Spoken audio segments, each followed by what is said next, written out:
in a dream, sometimes there's a spontaneous occurrence that then gets translated by the mind into a past and a future. It it makes up how it's a seeming past and some cause and effect. And in the waking state, I'm just feeling more and more from my own immersion and also from the yoga meditations where they bring that it's actually the same. Like the past just gets created in right now, and Yeah, then exactly. and that's quite amazing. It's just mind blowing Yes. how everything we know, it's actually just this pure spirit. Yes. Yes, you're right. Past or time is just a conceptual framework that the mind superimposes on reality. A valid conceptual framework. There's nothing wrong with it.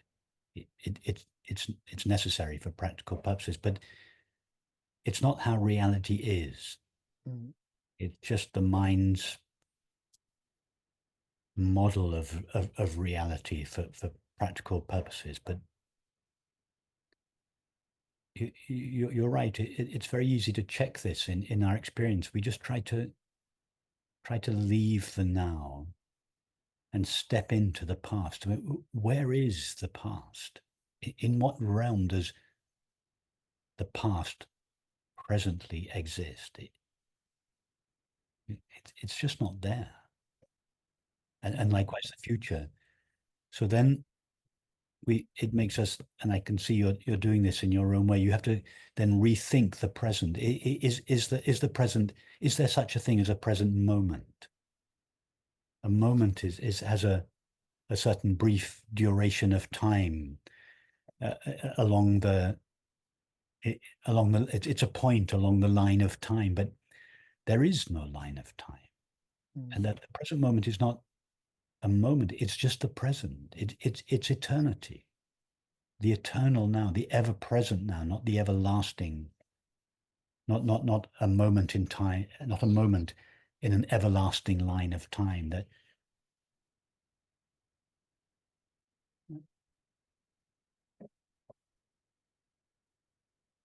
yeah, and this understanding just brings you into the present. And Rupert, in terms of betterment of society, of the world, of one's own life, is it safe to just leave that focus completely aside and just abide in the recognition of reality? Yeah. Sajjan, for some people it's enough. And for those people, that's fine. Mm. But for others, there is some deep compulsion born of love to bring this understanding in one way or another into society. Mm. It may be formally teaching, but it could be in numerous less formal ways, or they may still be formal, but not teaching. The numerous ways where this love and understanding can be expressed and shared in society. So for some people, I'm of course one of them, feel this loving compulsion to express this love and understanding to the best of our ability. And others don't feel that. They are, as you say, just happy to abide in this recognition. And I feel that in a less direct way, these people, the latter, contribute as much to society as do those of us that are more active. Exactly here, I felt to to ask you about this, because I just had a feeling while contemplating this that even the occurrence of humans on the planet, what that we explain through the mind, through evolution, and basically, I believe unsuccessfully trying to explain. If we look in more close to reality, could we say that any qualitative jump also in biology and even society or one's own life, it's a direct manifestation of awareness rather than Sorry. so then the efforts that of course love is not an effort, but any effort to improve, then they would just be like a block in um, rather in a more spontaneous flow of from awareness, devoid of the separation as much as possible. I don't know if it makes. I'm not sure that I've understood you, but just as we all know that at a personal level, the sorrow we experience on the inside is nearly always a result of overlooking our true nature. And this is true at a societal level as well, that the sorrow and conflict we see in society is the direct result of this collective amnesia that our world culture has just overlooked. The nature of reality, its inherent oneness. It's so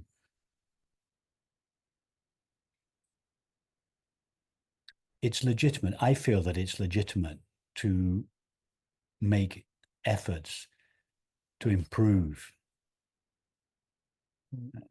conditions, society, and so on, whilst at the same time recognizing that reality is not the way it appears to be.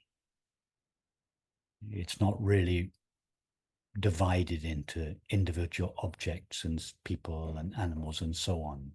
But just because reality is not the way it appears to our human minds is not a reason for not participating in the world, in society, if we feel inclined to do so. Yeah. And of course, that it's not either or. It's not either we participate in society or we abide in our true nature. You can do both. Yeah. Yes, and in terms of evolutionary steps, do you feel we can just leave aside any evolutionary kind of model of explaining life and just see it more like a spontaneous manifestation from God, from awareness, from pure knowing? I think it's legitimate to build evolutionary models if we have such a mind, as long as we bear in mind that those models, like all models, are not completely accurate. But it's valid at the relative level, just like, as we said earlier, time, the concept of time is valid. It's not absolutely true, but it is relatively true, and it's valid at the relative level. Likewise, our evolutionary models are never absolutely true, because the absolute doesn't evolve. There's no evolution at the absolute level. So it's not possible to have an absolutely true evolutionary model. Does this mean we should never build evolutionary models? No, there's a place for them at the relative level. But to not mistake them for reality. Yes, that's right. As long as we don't mistake them for reality. Mm. Because if we mistake them for reality, in other words, if we believe that causation, time, effect, individual entities, and so on, in order to mistake them for reality, we must believe that all of these are true. And if we believe that all of these are true, real in their own right, time, space, causation, individual, and so on, then by definition, we are overlooking reality. We are overlooking the unity of being. And if we are overlooking the unity of being and acting from the paradigm of separation, then however noble our actions may be, ultimately, they contribute to that paradigm. Mm. But as long as we have this deep understanding of unity, of oneness, of the underlying oneness of reality, then it is perfectly legitimate to engage at a more relative level, which involves provisionally accepting these concepts: time, space, causation, individuals, society, and so on. Thank you, Rupert. That's it's very beautiful to be able to speak with you like this. I would just squeeze a little thing if you allow me. Otherwise, you can go on. It's okay. Yeah. There was this looking for a while that also sensations are subtle concepts because they have, because we usually divide thoughts, sensations, perceptions, but anything that has a certain thisness to it, of a certain somethingness to it, can we call that even like a primal concept?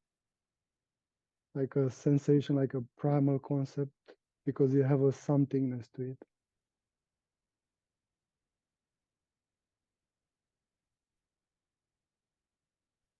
I'm not sure that I've understood your question, but let me respond to what I've understood. That you're right. A sensation is a noun. Mm. And any noun, by definition, is the name we give to a discrete object, a sensation, a thought, a table, a chair, a world, and so on.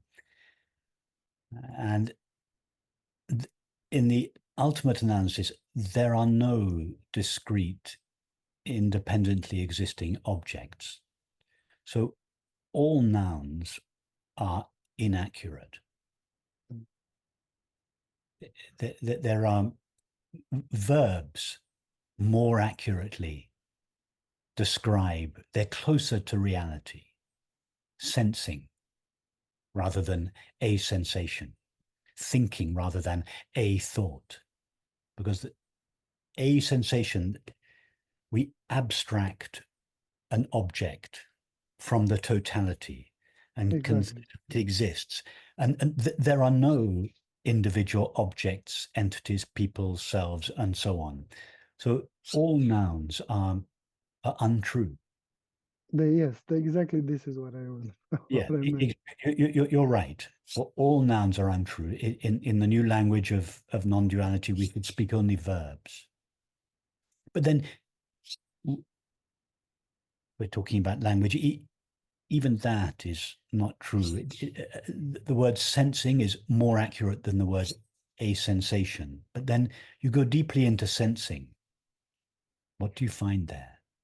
Just awareness. Just Yeah. awareness. So even verbs are not completely true. So then how are we going to speak of reality? We just fall silent.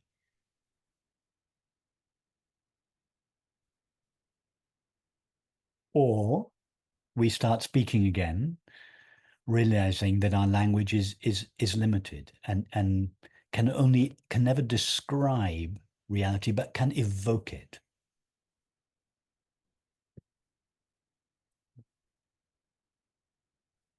Nice to see you again, Sajan. Love you so much, Rupert. Love you too. God bless.